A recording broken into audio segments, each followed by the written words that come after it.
Good morning from Silicon Valley.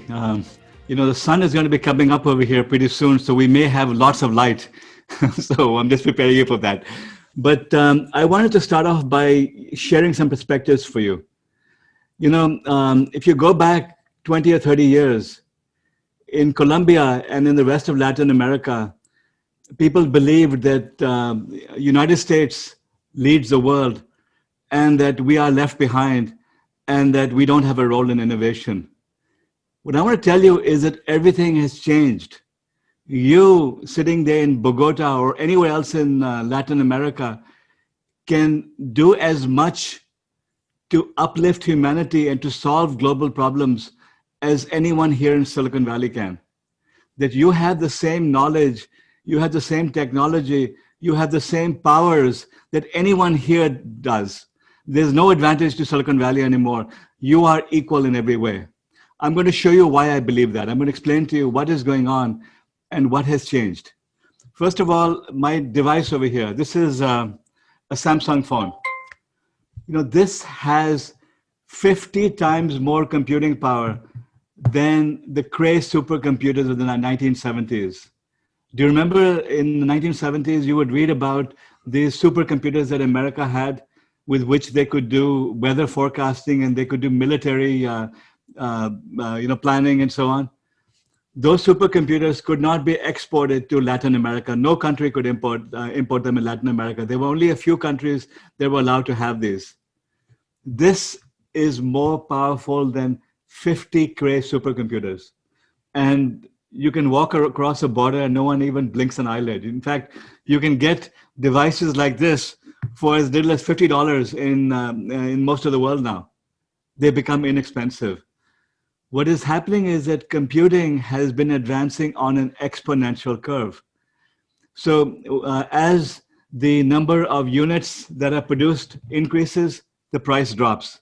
As the price drops, the number of units increases, and the technology becomes faster, smaller, and cheaper. This is how computing is advancing. Now, here's the most amazing thing. It is not only computing, it is everything, every technology that computing touches that is advancing exponentially. So you have advances happening in medicine now. I'll talk about how I believe we can cure cancer and cure diseases now. We have advances happening in robotics, robots that can do human-like things.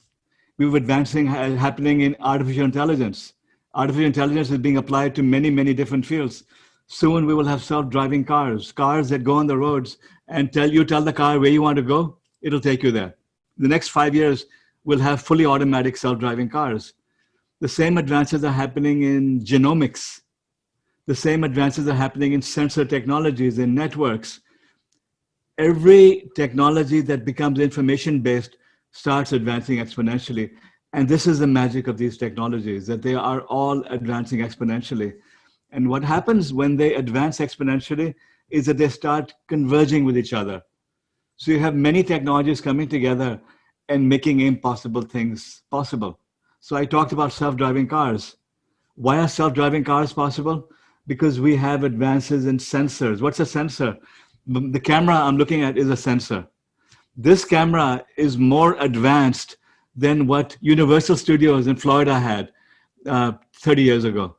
This is a high definition camera. 30 years ago, these cameras would have cost hundreds of thousands of dollars.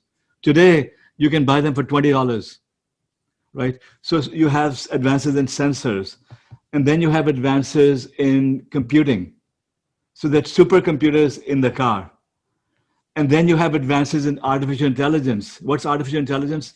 Artificial intelligence is the ability to take data and to understand patterns in it. So when you put these three technologies together, you get self-driving cars. Now, in Latin America, I've had discussions with many people. When I talk about self-driving cars, they think they're science fiction. They are not science fiction. I live, in Silicon Valley, as I said.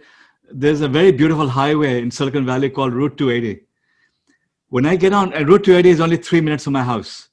So I have a Tesla Model S. When I get into my Tesla and get on the highway, I simply put it into autopilot. I tell it to go at 74 miles an hour. Why 74 miles an hour? Because if I go at 75 miles an hour, I get a speeding ticket. So say the speed limit is 65 miles an hour. I can go 9 miles above the speed limit without getting a speeding ticket. So I tell the car to go at 74 miles an hour. I put it onto autopilot and the car drives itself. It automatically slows down when there is a traffic delay. It automatically speeds up. If I want to change lanes, I just put my blinker on, it automatically changes lanes. My car is already, most of the driving I do is done by my car already.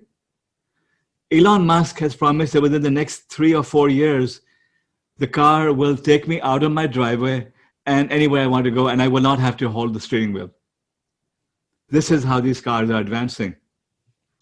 The same thing is happening with the robots. Robots. You remember Rosie the robot? I think she was called, in the Latin American version, she was Rosalina, or I don't know what Rosie's, there's a TV series called The Jetsons.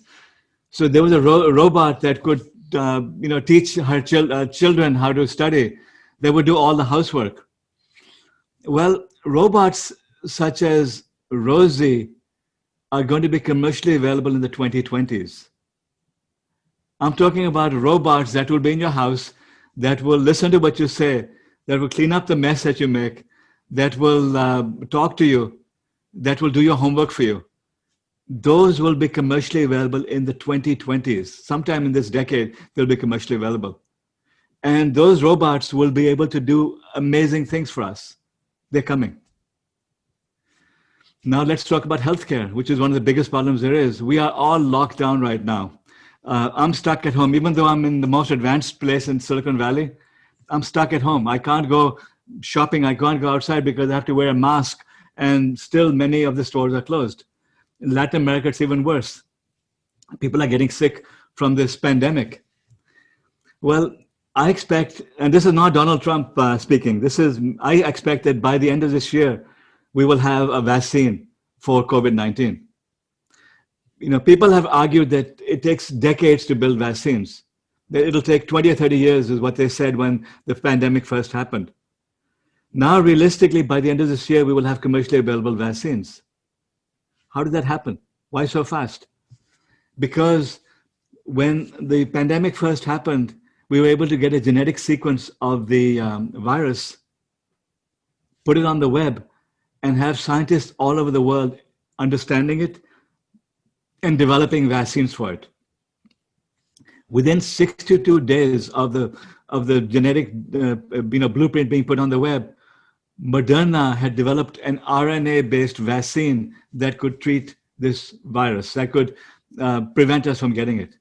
Now, it takes months to go from the vaccine to the testing, and that process has to be fixed because the clinical trials still require human beings, and that's what's delaying everything.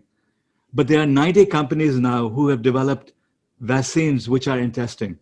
And soon we will accelerate the process of testing vaccines also. But the fact is that the same technology that's being now used to treat COVID will be used to treat cancer. I'll explain to you how. Cancer is very near and dear to my heart because I lost my wife to cancer. When she got cancer about 2 years ago, I did everything I could to try to treat her. We got the access to the most advanced scientists, the most advanced treatments, and they didn't work. So I started learning about why isn't it working? What's going wrong with it? What I realized was that we have the technology now to cure disease, but we're not using it. That the way it works is that cancer is a genetic disease. Every cancer is unique. Every cancer is different. So, just like I talked about sequencing the virus, sequencing the coronavirus, to do advanced treatments in America, when someone gets cancer, they take a sample of the tumor and they sequence it in the lab. And then they try different types of treatments on it. And it's guesswork as to what's going to work. And then the pharmaceutical companies run clinical trials. So these clinical trials go on for 2 or 3 years when they test 200, 300, 400 patients with their drugs in different dosages. And if the trial doesn't work, they hide the data. They don't share it. So it's only 300 or 400 data points. Imagine if we could get data points on hundreds of thousands of people. Imagine now if all of that was put on the web, and scientists could understand what does work and what doesn't work. What, just like we did with the vaccine, what if we could now treat cancer? So I prepared a plan to cure cancer. I took it to India. Why India? Because America is a corrupt system. I mean, Latin America gets attacked for corruption. America is equally corrupt. Except we don't call it corruption. We call it lobbying. We call it, it's a different form of corruption than you have in Latin America, but America is equally corrupt. And there's a vested interest here in not curing disease the right way because of the corrupt medical system. That it's not a healthcare system, it's a sick care system. The entire system is geared towards keeping us sick so that the doctors can make more money. The pharmaceutical companies, they hide all the research, and then when the cancer treatment comes out, they charge hundreds of thousands of dollars for them. This is why most people in Latin America can't benefit from it, because they can't afford hundreds of thousands of dollars, and there's no insurance system that'll cover it. So I went to India and I presented this to Narendra Modi. I said, what you need to do is a clinical trial for 100,000 people. Offer cancer treatment for free to them in return for open sourcing the data. We sequence every cancer patient, and we put the tumor on we put the design of the tumor on the web. We allow scientists all over the world to look at it and to recommend treatments. And then you do the treatments, and then you monitor them 24/7. I'll talk about that separately, about monitoring and healthcare. And now you put all of that information on the web. So just like with the Moderna virus, with the viruses, we're now coming up with rapid treatments. We would come up with treatments for cancer within 2 or 3 years if we did that. And the beauty of it is that we could cure every other disease. So now I went to India because I'm an Indian and I had access to the Prime Minister of India. What if you did the same in Colombia? What if you now started open sourcing all the information? Why can't you do that? What's stopping you? Nothing. Why can't you be building robots? The technology for building Rosalina from the Jetsons, the technology for building Rosie is commonly available. To build a robot costs a few $1,000s. All of you can afford a few $1,000s. So you could be building robots. Your children are smarter than you are. The graduates from the university, they're brilliant. They could be building advanced robots, and they cost a few $1,000s. Artificial intelligence, the same technology that's available to me here in Silicon Valley or to India or to anywhere in the world is available to you in Colombia. You have access to all of this technology just like that. You could be building cures for cancer in Colombia. You could be building advanced robots in Colombia. You could be building self-driving cars in Colombia. Right? So this is possible. So, I can go on and on and on and on and on. There's a book I want you to read called Driver in the Driverless Car. There isn't a Spanish version of it, but you can use Google Translate to translate it. That book talks about all of these advancing technologies and talks about what's possible and how entrepreneurs anywhere can solve the grand challenges of humanity. So you should read that book and start thinking big. Start realizing that you have opportunities to change the world. There's nothing stopping you from doing it. So I talked about 2 or 3 technologies, and I'm going to take questions from you about more technologies. But the next thing I want to talk about is Latin America, because I have been very involved with Latin America for the last few years. And what I've realized is that Latin America has an inferiority complex, that you think that you're less than the Americans are, than the gringos are. I don't know why. Because some of the most brilliant people in the world are from Colombia, are Latin Americans. When they come to America, suddenly they can be top scientists and do all these amazing things. Why can't they do them in Colombia? So, I had this experience in Chile. In 2009, President Michelle Bachelet of Chile invited me to come there to look at their innovation system. I had been an academic. I had published many papers about outsourcing, so they thought that I would come there and be very excited about their outsourcing centers. So they invited me as a VIP guest. They treated me, I traveled there first class. They gave me the VIP treatment, and I got to shake hands with the president of Chile. And then, they were telling me about their clusters and their strategy. And I said, this is stupid. Chile is trying to be an outsourcing hub. Chile is a population of 14 million people. Why do you worry about trying to be like India when your assets are your people, and you can't do that? I mean, so Corfo, their development agency, was very, very unhappy with me because I was criticizing them rather than praising them. So what I told them, it was a very unhappy meeting because even though they were wining and dining me, they bought me expensive wine and took me all around VIP treatment. I was criticizing them because I told them that your asset is your people and you can innovate like the world, and you need to focus on innovation rather than trying to build outsourcing centers in Chile. So I came back to the United States, and then I wrote an article for Business Week because I'm also an author. I write for many publications. I wrote an article for Business Week talking about why Chile can't succeed at outsourcing and its opportunity to now become an innovation hub. So that article created a lot of controversy in Chile. I'm told, I don't know this for a fact, I'm told it was discussed in Parliament, and the politicians were asking the president, why is Chile not listening to this professor? So then the economic minister of Chile came to Stanford University, where I was, to talk to me. And he says, Vivek, you've got me to a lot of trouble here by criticizing me. What do you think we should do? I said, Juan, now you're talking. Okay. I said, what's Chile's strength? Chile's strength is its people, that you have brilliant people, you have problems to solve, you're a beautiful country. Why not open the country up to immigration? America's policies are stupid. That the brightest entrepreneurs are leaving America and they're going nowhere. Your entrepreneurship system is stuck in the past. Your people have an inferiority complex, because I had met a lot of entrepreneurs in Chile and they were like the Colombians. Because I've also been to Bogota, I've been to Medellin, I've been to Colombia several times. And I know the problem that you people have, that you're just like the Chileans. You think that we're inferior, we can't succeed. So the entrepreneurs there also weren't helping each other, that they were essentially afraid of sharing information because they thought that they're inferior, someone will steal it from them. I said, no, let's recreate Silicon Valley over here.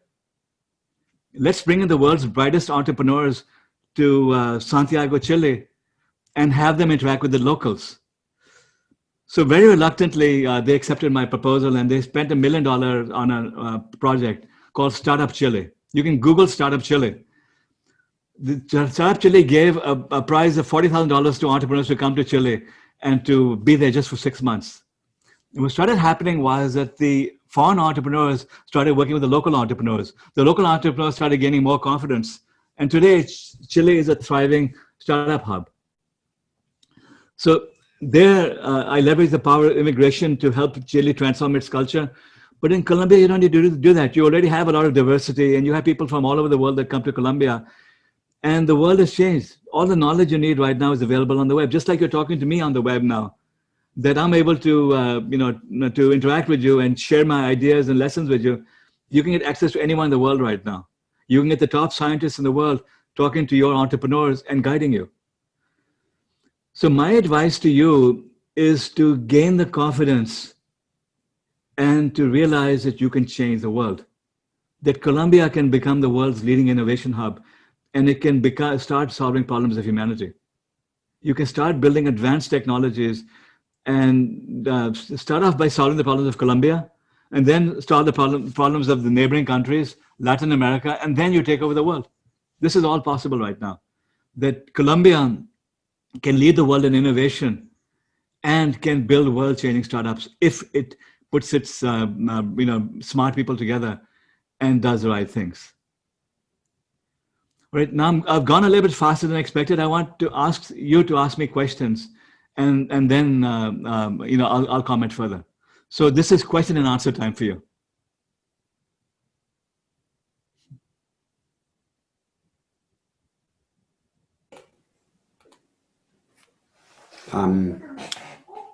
Vivek, I don't know if you see me. This was unplanned. I'm the Dean of Finalde, and I want to thank you for this conference. It's very interesting what you have suggested to us and the dreams that you have posed to us in terms of believing that we can change the world.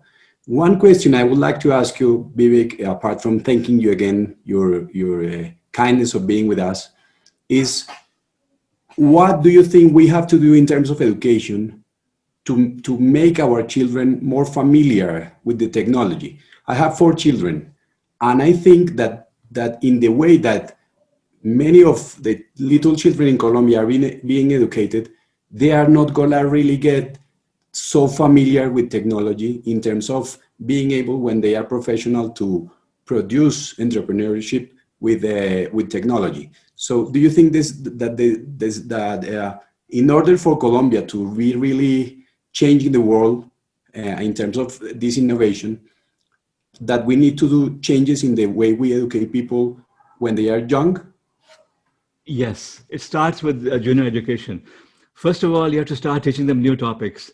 For example, in schools, you should start teaching them how to write apps, because writing an app for this device, children can do it. Children do it better than adults do. A lot. That's why you have teenagers starting billion-dollar companies. So why not? Because now even the poor children can afford smartphones. If not, you can import them from India or China and distribute them for $20-$30. You can get. Before you had these one laptop per child projects and so on. It was trying to subsidize laptops for children. You don't need them anymore. Smartphones cost as little as $20 or $30 right now. In India, actually, is a company called Jio that's giving them for free, and the internet access is almost free as well. So you can get cheap phones from all, give it to the children, and then what you do, very simple thing, okay? You add a class to it in which they build apps. You teach them how to build apps. And then you have a contest for building apps. You encourage them to copy the best apps from all over the world and to build these apps. What will it cost to do this? Nothing, right? And then what will you get from this? You will teach these children that they can now, do what the smartest entrepreneurs in Silicon Valley can do. And they'll start coming up with lots of ideas. I did an experiment here. I told you I live in Silicon Valley, the most advanced place in the world. I moved here about 10, 12 years ago. And when I went, so I lived in Palo Alto, which is the most expensive, one of the most expensive places in the world. So you have Palo Alto, and then you have East Palo Alto. So you have a highway, Route 101. So on one side of that highway, houses cost, the cheapest houses cost $3 million. You cross that highway, and it's like entering a slum in Colombia. It's shocking. I mean, it's not that bad, but shocking to see the level of poverty. So when I came here, I was absolutely shocked. I said, "What is going on here?" Because I thought I was coming to a rich country, a rich California, and it would be all good over here. It wasn't. These children didn't even have tablets. So what I did was that I got together with an NGO, the Level Playing Field Institute. I said, let's do an experiment. Let's go into India and buy the tablets that they have there. They had these tablets called Akash tablets. They were $50 tablets. And let's give it to the poor children and teach them how to write apps. So we did an experiment. We had 250 children come to a high school there for a weekend, and we gave them a bribe. We said, we will give you tablets with internet access, because I went to AT&T and I said, AT&T, I want you to give me, 9 months, internet access for free for these children on these tablets. So they agreed to give us the internet for free on these tablets, and we bought the tablets. And Silicon Valley Bank donated $75,000 for the experiment, so we were able to buy all the tablets. So we did hackathons in these 2 days. So day one, we had volunteers from Silicon Valley come and teach these children how to write code. We give them simple apps. So I went in front of these children, and most of them, half of them were Latinas, half of them were Black children, African-American children. And I went in front of them and I said, how many of you believe you can be a Mark Zuckerberg? This is day one. And you know how children are, how how your children are, how respectful they are, or how not respectful they are. They all ignored me. The only reason why they'd come there was because they wanted to get these tablets. They literally made fun of me. I mean, they started laughing, ha, ha, ha, ha, as if this is an idiot talking to them. So then we taught them how to write apps. Day two, we did what's called a hackathon. In a hackathon, we told them, okay, tell us what the top 5 problems of your community are that could be solved with technology. So in a hackathon, what you do is that you get everyone together and then you brainstorm. You just list ideas. And we had them list ideas for apps that they can solve their community's problems. And then we had them build the apps. So they spent 1 day building the apps. And they built the apps. So this is Saturday morning when we started, when everyone was laughing at me. I went back Sunday evening. So I said, how many of you believe you can be a Mark Zuckerberg?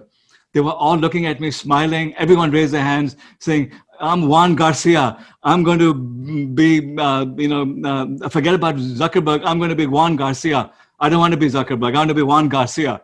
So I was so proud of him. But that's what happened to his children. 250 children, lives we changed simply by giving them cheap tablets. Now, why can't you do this in Colombia? Why can't you, have your children building apps? All right. And then I talked about robots.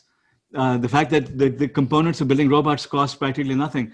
Well, what if you now set up robot labs in the high schools or in even the junior schools where you have all the parts there? And when children have time, they are encouraged to go and build robots. What would it cost? Maybe $10,000 per school. The rich people in this conference could donate $10,000 to their schools to build the robot labs. And then artificial intelligence. Artificial intelligence seems like magic. You can go on right now on Microsoft's website, Google's website, and learn how to write AI. It's free. And you can learn within 3 days and become an AI expert. What if you started teaching children how to write AI tools? Right? Thank you so you don't have to change the curriculum, but you could do magic with this. Thank you very much. I believe children need to have 3 main skills: critical thinking, speaking English, and coding. And thank you for your words. I think Mariana has more questions, so I'm going to turn off my camera because the audience have many questions for you. Thank you very much. Sure. Así es, Alejandro. Ahora vamos con algunas preguntas de la audiencia. Gracias, Vivek. Y nos preguntan, ¿podemos decir, a partir de todo lo que has hablado acerca de innovación, nuevas tecnologías, que la pandemia aceleró los procesos hacia la llamada quinta revolución industrial? Yes, what the pandemic did was that it created panic worldwide. And first of all, it brought everyone together. That scientists all over the world started sharing information. Because one of the big problems in science is that even though they publish papers, they don't share information, they don't work together. So everyone started working together because there was a common problem globally. And then we started testing new techniques. So, in America, they put in billions of dollars into some of these companies. The Chinese started investing, Russians started investing. It became a global race to come up with a cure for the virus. So we started accelerating the process of developing new types of vaccines using new techniques, genetic techniques to treat disease. So that started happening. And now we're looking at accelerating the process of clinical trials and getting the results out there. So the entire field of medicine became accelerated. It started going on an exponential path because of the pandemic. So the pandemic will probably last another 6 or 9 months because it will take a while to get the medicines everywhere. But forever, the field of medicine has been changed because of the pandemic. Good will come from it. Even though there's a lot of bad that's come from it, there'll be some good that comes from it.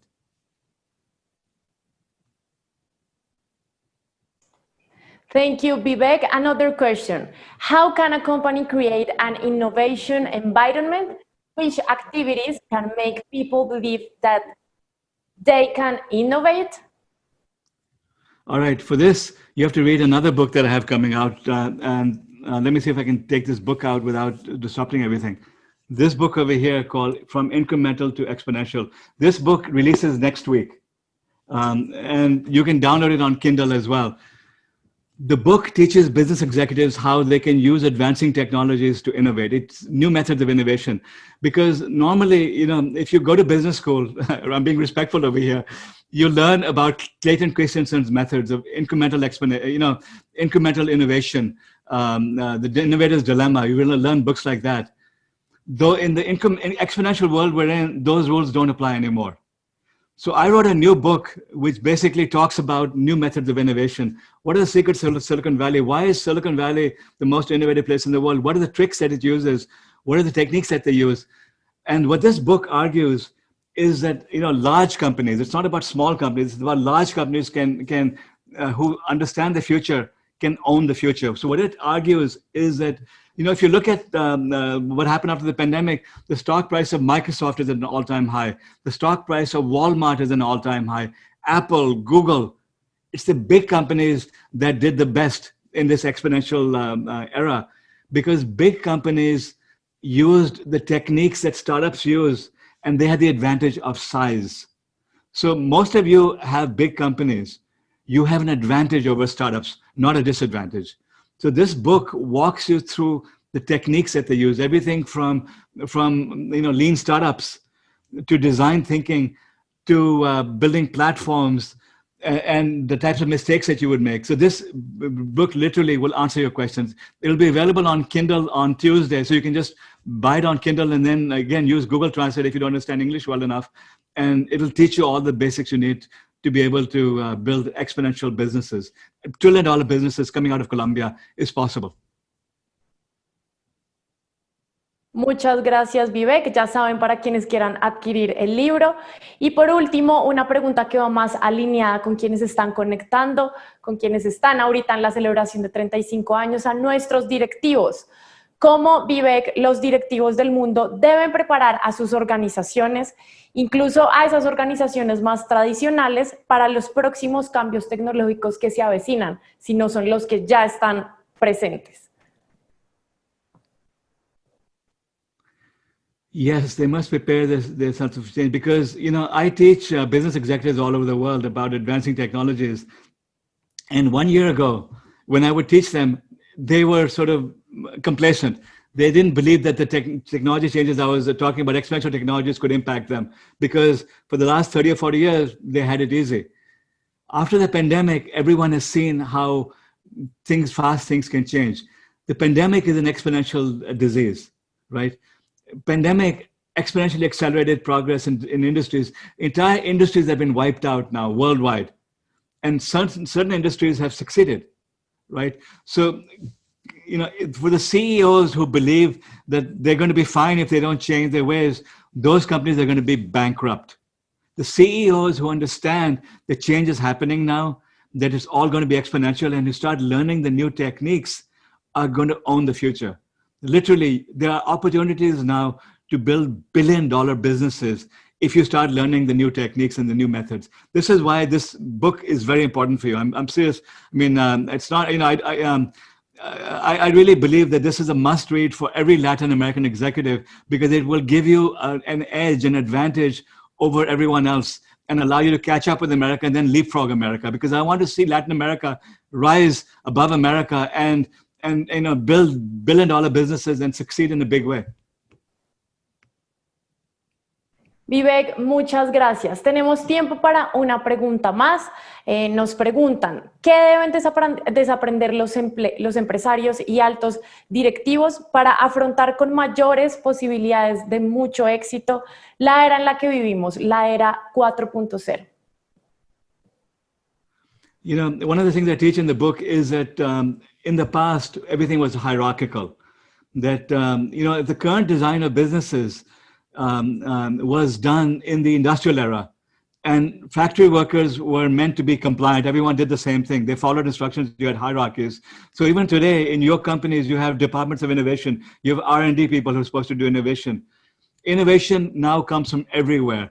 Everyone in your company has a role in innovation. So don't think that your R&D people who have the best ideas. No, your marketing people, your finance people, your sales people, your computer people, they all have a role in innovation. They can help you come up with ideas. You have to start crowdsourcing ideas.